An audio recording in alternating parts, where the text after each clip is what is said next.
Hello दोस्तों, welcome to my channel. दोस्तों, आज की अपनी इस वीडियो में मैं आप लोगों को एक बहुत ही आसान और क्रीमी मिल्क शेक बनाना सिखाऊंगी स्ट्रॉबेरी का। दोस्तों, ये बहुत ही आसान शेक है, इसको आप झटपट बना सकते हैं। अगर आप लोगों के पास टाइम नहीं है या अगर आपका दिल नहीं कर रहा सहरी में कुछ खाने के लिए, तो आप ये शेक बना कर पी लें।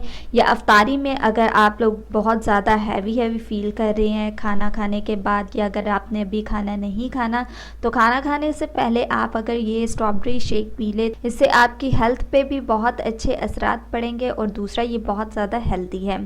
तो दोस्तों, शुरू करते हैं अपना स्ट्रॉबेरी क्रीमी शेक।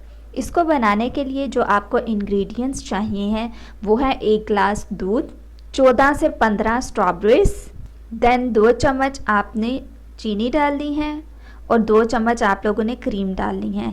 अब इन सारी चीज़ों को आपने ब्लेंडर में डाल लेना है और अच्छे से आप लोगों ने इसको मिक्स करना है। इतना ब्लेंड करना है कि स्ट्रॉबेरीज बहुत अच्छी तरह से ब्लेंड हो जाए। अब आप इसमें आइस क्यूब डालेंगे। आइस क्यूब डालने के बाद एक दफ़ा फिर आप इसको ब्लेंड करेंगे और फिर आप इसको सर्व कर देंगे किसी ग्लास में। ये शेक बहुत ज़्यादा हेल्दी है, आप लोग इसको ज़रूर ट्राई करें और ज़रूर पिए। सो दोस्तों, ये थी आज की मेरी टिप रेसिपी। सो मज़ीद वीडियोस के लिए हमारे चैनल को सब्सक्राइब करके जल्दी से आप लोग बेल आइकन के बटन को प्रेस कर दें ताकि मज़ीद वीडियोस हमारी आप तक जल्द से जल्द पहुंचाई जा सकें।